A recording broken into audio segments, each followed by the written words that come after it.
Hello and welcome back to another episode of Critical Reactions with your host Bryan. We're going to wrap up today with a special selection, which is where one of you tell me exactly what it is I need to check out. Today's comes at us from Roy. No context, only the name of the track. We have Star Crest for Vattenrum by Bladee and Ecco2k. So, let's dive into this one, see what's going on. Got a 9-minute track ahead of us. Let's jump right in.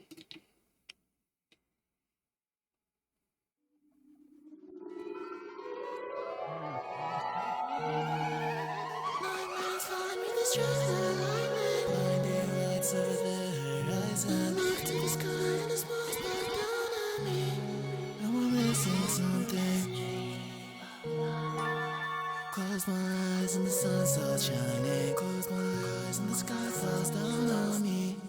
It don't seem so real, and we're missing something. For life started, Crest, love and respect will win again. The shields shining, golden falcons flying in silver, going 3-3 so bad.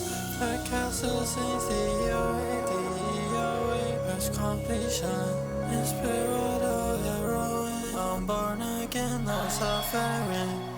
I am everything, fountain light from the arrowhead. On the iron, rest my head on the arrowheads. Everything, fountain from the arrowhead. On the iron, rest my head on the arrowheads.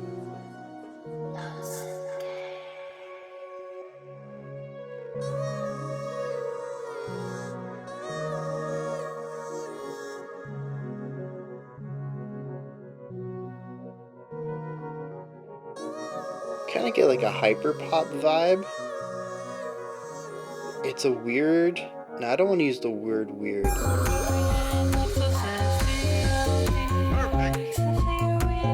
The Street Fighter Perfect. It's a mixed collage of ideas.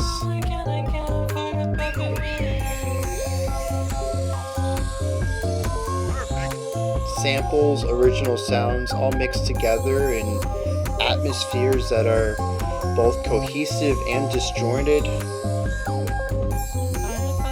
with heavily produced vocals over top.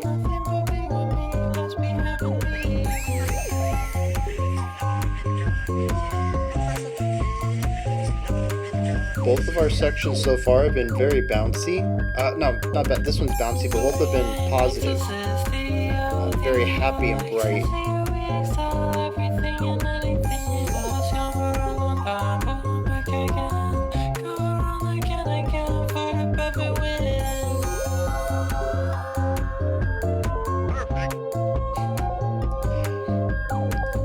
I love that perfect sample.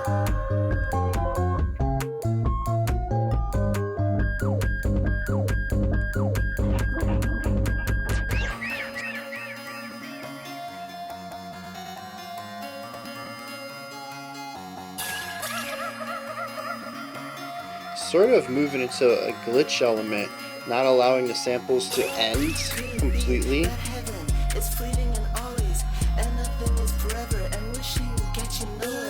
Kind of trappy.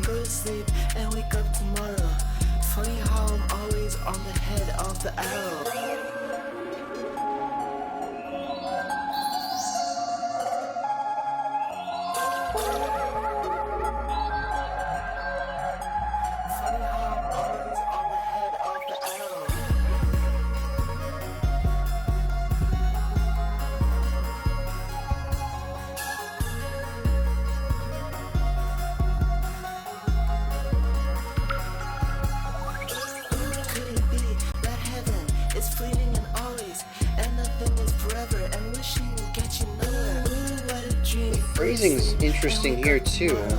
Funny how I'm always on the head of the arrow.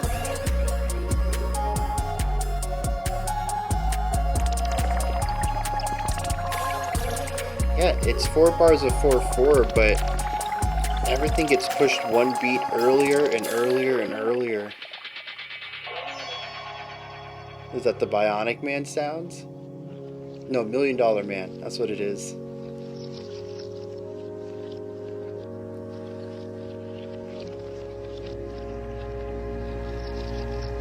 We have a hymn.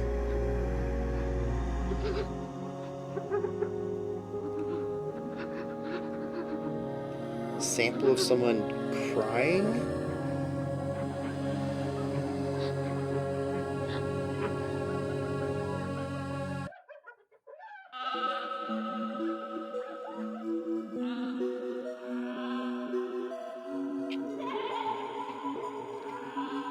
Slowed and reverbed animal sounds. Beauty is my drug, I'm the pusher. We think we exist, that's why we suffer, do we not? Sweet but treasure us, it's a poison, baby. Give it to me raw, death is beautiful.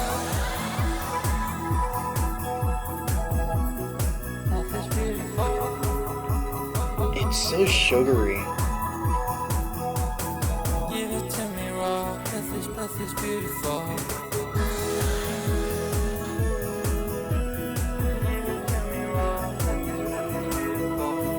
Death is beautiful, death is beautiful, death is beautiful, death is beautiful. Really I'm pretty sure he's saying death is beautiful. Interesting line to say in this musical environment. Death is beautiful, death is beautiful, death is beautiful, death is beautiful, death is beautiful. We think we exist, that's why we suffer, do we know? Give it to me raw, death is beautiful. Beauty is my drug, I'm the pusher. We think we exist, that's why we suffer, do we know? Sweet but treasure us, it's the poison, baby. Give it to me raw, death is beautiful.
Interesting. Everything's just slightly detuned in this section, which has been prevalent in other sections, but not as apparent.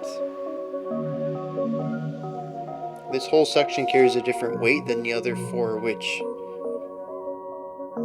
are, if nothing else, bright and cheery.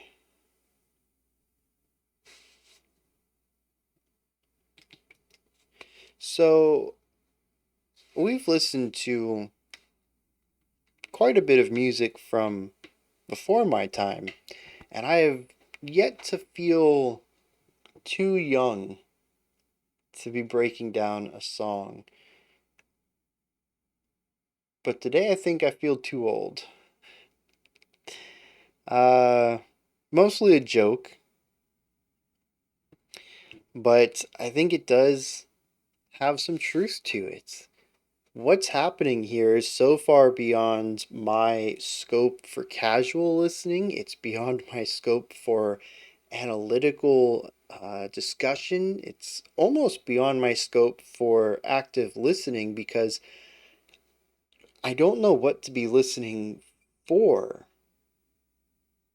The general areas that I tend to explore in music where I'm most comfortable putting things under a microscope are either downplayed here, completely missing, or well, I guess the opposite.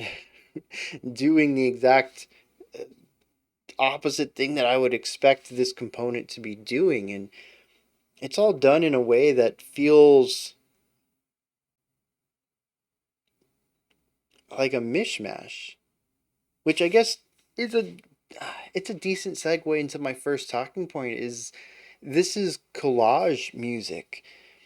It's not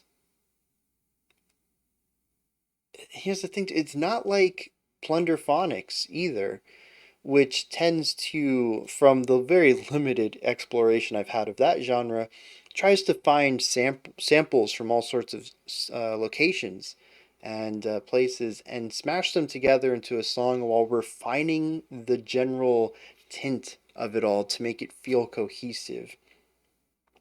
This feels more like a collage where maybe you'll have some magazine cutouts and a newspaper clipping and something you printed off of the internet and a few stickers and I don't know, the corner of a Dali painting that you illegally ripped off to put on your collage. And there's nothing done in any capacity to smooth over the disjointed visual identity of it. It is everything. There's so many different sounds here, and yet it's also none of them. It is simultaneously a track that can't exist without other sounds coming before it, but isn't really a product or isn't really a something I'd describe as drawn from any single one of those influences or samples. It's completely unique on its own as well.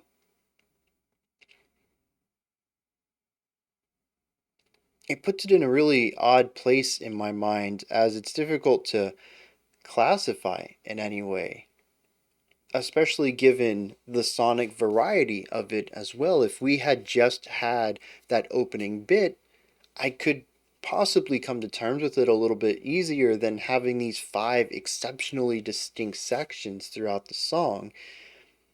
In a sense, each section is a collage of ideas to create that vibe, but the song itself is also a collage of vibes. We have a collage of collages.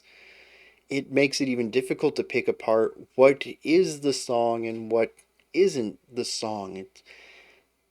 To condense what I said earlier, it's everything and nothing simultaneously. There are several original ideas in here as well, which is it muddies the waters up even more.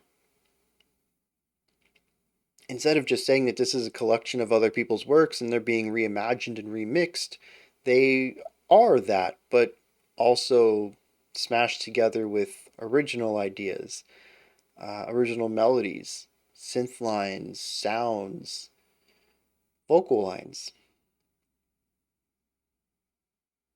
It's a smashing together of everything that came before it and everything that it wants to be in the future. Smashing together what will come and what has come into what is now.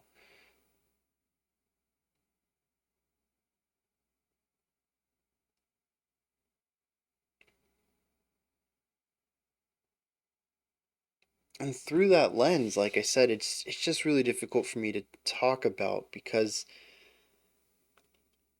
coming off of Porcupine Tree, just what I just listened to earlier today, that song made perfect sense to me. I didn't need the lyrics to know what they were talking about.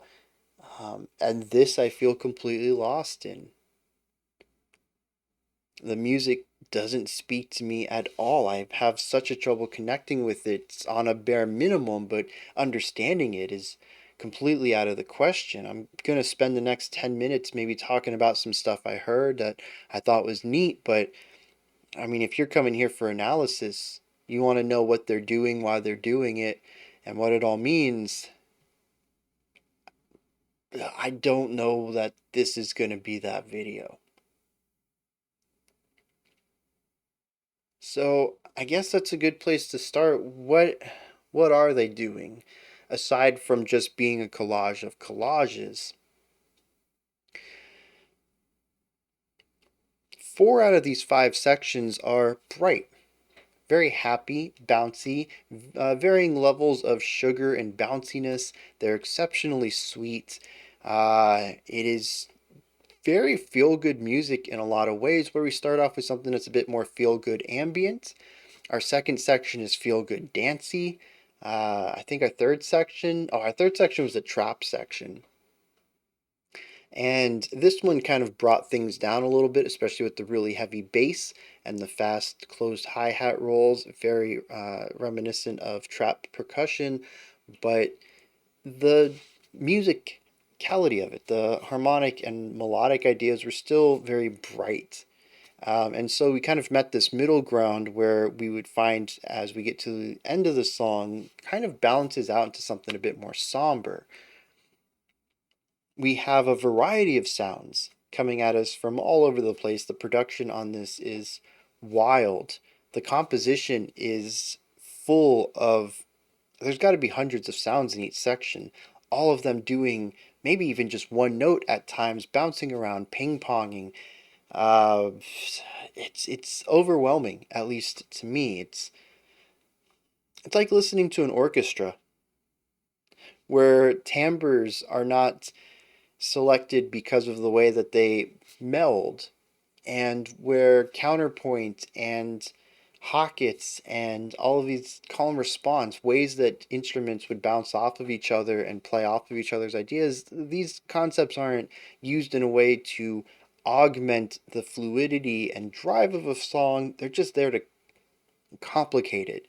And I don't want that to be seen as an objective view of the song. I don't think all the layers are there for pure complication, but that's what it feels like to me because I have such a tough time tying most of this together. It sounds like a random onslaught of sound. Um, and then we end the track, like I said, on a bit of a somber note, where we remove most of these hyper complex layers and we bring in more ambience based music. I think by the end we had just like a synth pad for like held out tones and maybe a light percussion, a couple of ornamental ideas, and the vocals on top. Two vocals, actually. I think that's how we ended the song. We really started it from a medium place, expanded the width and complexity, and then kind of scooped it back up to finish out in a funnel as far as complexity and width go. The sounds are, as I mentioned, overwhelming for me. The production places them all over the place. We have a massive sound sphere with use of both the X and Y axes for placement of instruments. Sometimes you'll hear something up here and others down there, and some close to you and some far from you, and it's just. I think the only thing they missed was the Z axis, making things sound further in front of me or further behind me. But it's such a huge space to put instruments in, and each instrument has its own space separate from anything else. And it feels exceptionally dynamic and large. And when we get to these elements, like I was talking about, the hockets, where you'll have something ping over here, and then a ping over here, and then a ping over here, and then a ping up there, and then a ping over there, then a ping over here. And it's just, it feels like a flurry of sound flying around you. The production, like I said, I can't understate how phenomenal it is. And when I talk about production, because I know in this style of music, the producer is also the beat maker, um, I'm literally talking about just the engineering side, where to place the sounds, how to tweak them, the EQ of it all. It's just phenomenal. Then there's also the composition side, which I have to say it's great. Maybe better than great. I don't know. I don't have a metric for this.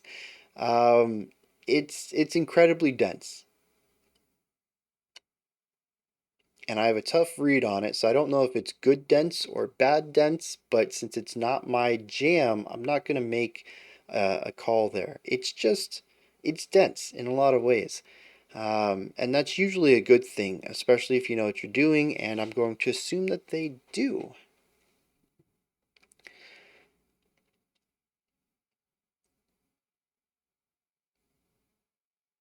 And when they come together, the production and the composition, it creates something wild. Some of these transitions are even fine. The transition from our first to second section was exceptionally abrupt. I put it in the same camp as a lot of death metal. We were doing this, now we're doing this completely opposite thing. I hope you're on board. If not, you don't have a choice.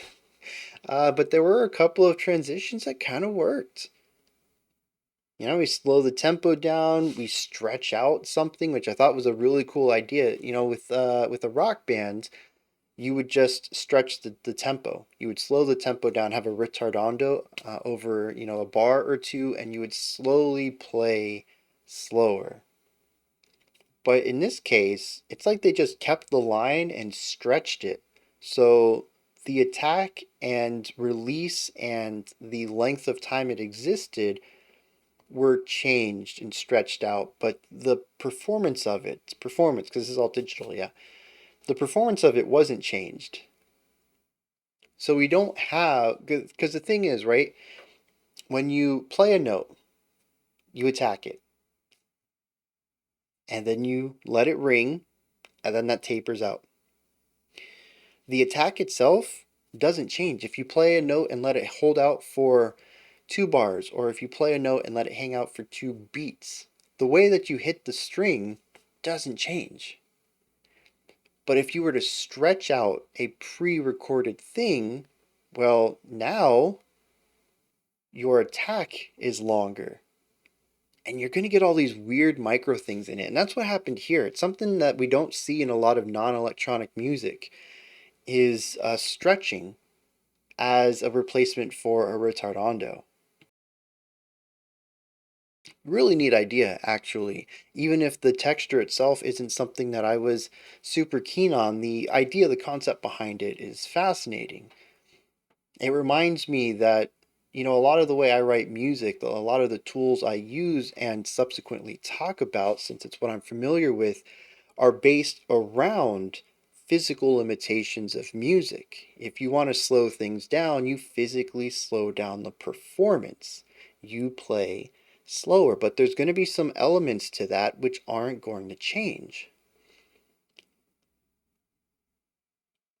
But when you're working with electronic music, there's so many more tools at your disposal, and I never think about them. Implementing a ritardando by stretching a line out is genius, and it makes me want to try that in my own music. So yeah, there's a whole world out there of ideas and techniques that, this just goes to show. I say all the time that I'm not like an end all be all opinion on music. I know I probably have some of the longest videos when it comes to talking about a lot of these songs, but I am not an authority. I never pretend to be, I never state that I am, and oftentimes, especially when I add a subjective element to one of my videos, I mention that I'm just a dude on the internet and these are my biases. And a lot of that comes down to the fact that I just don't know everything. Nobody can. Um, and this is one of those moments that I think it's a really good time to just make that observation. I'm pretty good at reading music, but I'm pretty good at reading music within a specific type of style, a specific type of composition and performance. And there's a wide, vast world of music outside of that. And sometimes I can acclimate my style to that, my reading style to that, and my analysis style to it. And sometimes I can't. And it's usually because of vocabulary and technique that I'm just not aware of yet. And this is one of those songs. The last thing I want to touch on is the vocals. These are hyperpop vocals. We've heard them before with 100 gecs, and did we hear them in Wednesday?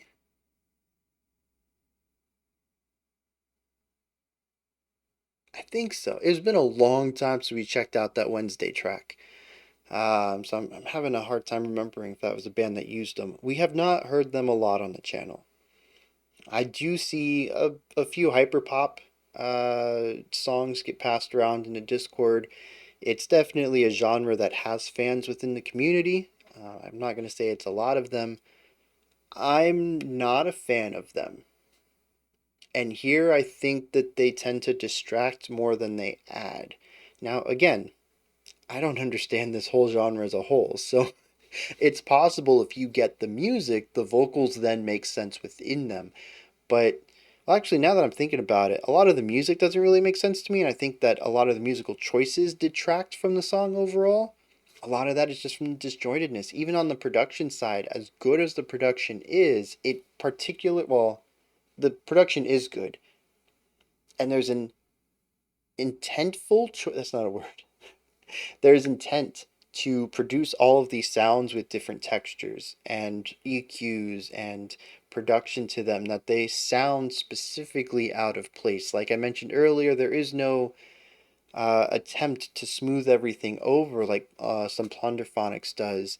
In an attempt to make it sound like a cohesive song, this does sound like a bunch of samples slapped on to a track with no changes to make them all sound like they belong together. And the vocals fit in that as well. There's also the mishmashed thematic thing going on. I don't know about the rest of the track, but they're in like section 3 or 4 or maybe 5. It kept saying that death is beautiful, which has like a bright element to it, using the word beautiful and kind of trying to take this in a positive way. But I mean, specifically talking about death in a section as like bright and bouncy and like energetic and like there's a little bit of a clash there. I'm wondering if we see more of that throughout this track. But I think that's a good description of this song for me, is that it's just a lot of clashing elements. It's obviously a style that is coming into its own. It has an audience. It continues to grow and expand, and it's possible that in 3, 4 years, assuming that the genre doesn't get passed up entirely, so many genres feel like they're the next big thing, and then they're just a flash in the pan with something similar to it becoming the next big thing. But if this sticks around, oh, also internet culture, right? Genres don't really stick around in the spotlight as long anymore. Even looking at pop music, like we used to have like 80s pop and 90s pop, and then we had like the early 2000s pop to the late 2000s pop. And now it feels like every 3 years pop is in a new era. Electronic music just happens to move really fast.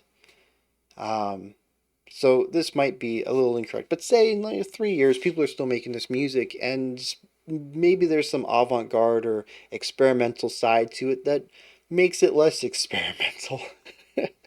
Or maybe there's a push to shave off some of the rougher edges and make it a little bit more mainstream palatable. I might come around to enjoying something like this, but as it stands right now, it's just a lot of eclectic, rough ideas smashed together. And I'm glad that it has both people wanting to make it and an audience. It allows this style to grow. Um, Even if it isn't necessarily something I enjoy, we need more of it. Every art style should have an attempt to flourish.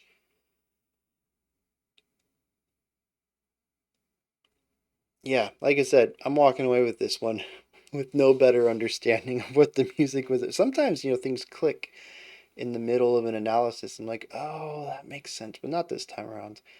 We're gonna hit the lyrics on this and wrap this guy up. Some interesting information here. It seems that this is a compilation of 5 different songs, shorter tracks, into one, which I'm interested in knowing if the title Star Crest came before they realized they were going to smash these together or after. For instance, do any of these shorter songs have names? I think would be an interesting insight into this. Um, Also, the For Vattenrum is a dedication to Vattenrum, who was a close friend of them. Yeah, it doesn't say. I guess it's just a friend. Um, and they passed away, so they dedicated the track to them, which I think makes it bittersweet, but ties into some of the themes as well. The themes are a bit all over the place, but some of them seem to speak about finding positivity in the darkness. So, I mean, the very first line, nightmares find me, they strike like lightning, blinding lights over the horizon. I look to the sky and it smiles back down on me. Not too far later, we see 5 star the crest, love and respect will win again. Talking about, keeping things positive and how they'll always win out. We have multiple ideas about suffering with life. The end of verse 2 says, I'm born again, no suffering. And verse, I don't even know anymore. There's a lot of verses in here. This is part of track 4, though. It says, we think we suffer. We think we exist. That's why we suffer. Do we not? Death is beautiful. Um, this is a repeated element in this section. I think it's interesting to question that because it's one of the big tenets or understandings of life is that we exist, so we suffer. Suffering is a part of life. And so he kind of questions does that have to be the way that it is? While simultaneously, about 5, 6 minutes earlier in the track, says, I'll be reborn without suffering.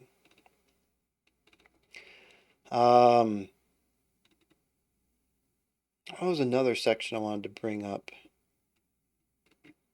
Oh, yeah, part 4 in general, though. This is the Death is Beautiful section. Starts off with beauty is my drug and I'm the pusher. I like that line.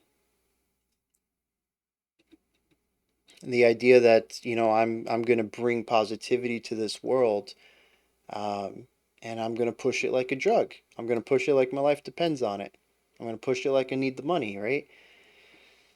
So I'm going to make as much in my world beautiful as possible. I'm going to have that as an export of my life. And that is just such a great concept in its own.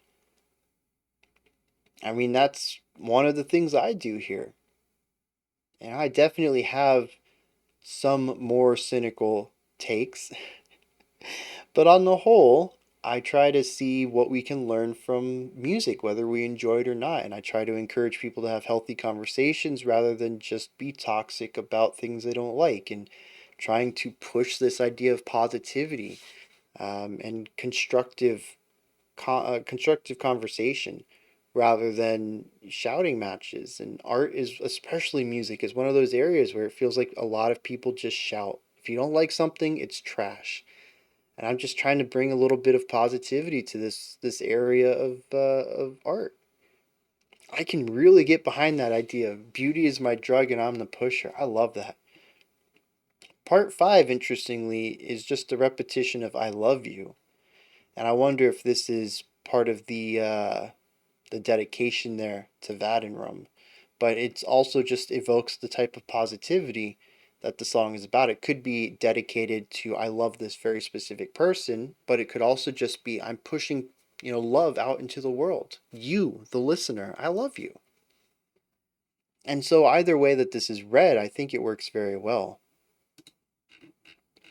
The song is still kind of mishmashy in here, but lyrically it all fits together into a larger concept of finding light within the darkness, of acknowledging that there is suffering and sadness in life, but that we can't allow it to define us. And I think that's a wonderful message. This is not a song, I think, where the musical themes and lyrical themes intertwine and elevate each other, but I think it's a song that's going to bring in a specific type of person and possibly even a specific age group. Like I mentioned, I feel a bit too old for this. I think that there's a point, much like with some types of music, that I can begin to appreciate what it's doing and understand its goals and how it's achieving them. But I don't know that this is a style that I'm ever going to casually enjoy. It's going to be something that I appreciate from a distance. But you never know. I said the same thing about black metal, and look at me. I put a black metal album in my best of, my top 10 for last year, even though it's like a top 16 or whatever. Um, so, you never know. Sometimes things just click. Those are my thoughts on Bladee and Ecco2k's 5-star crest for Vattenrum. Let me know your thoughts on this. I'm all ears. I told y'all what I heard, but I don't have any larger analysis for this track, so I'm really interested in what any of you might have to say about it. This also kind of fits for the week's theme of title tracks. It's called 5-star crest, but it also comes off of the album Crest. It's the only track on the album that shares that word, and I think the 5-star just comes from the idea that there's 5 sections to the song, but it's just Crest, 5 versions of Crest. I don't know. Let me know your thoughts in the comment section. Anyways, started rambling there and I forgot what I was doing. Above the comments in the description box, you guys know, link to Linktree. In here you can find my music, ways to support the channel, a link to the Discord server, so much more. Above that, if you could, like, subscribe, and ring the bell. I greatly appreciate all 3 of those. I'll be back tomorrow. We're going to continue on with this title tracks, looking at some Gojira, and we'll explore another special selection. Until next time, remember to be critical, not cynical, of the music you listen to, and have a fantastic morning, afternoon, or evening whenever you choose to watch my videos.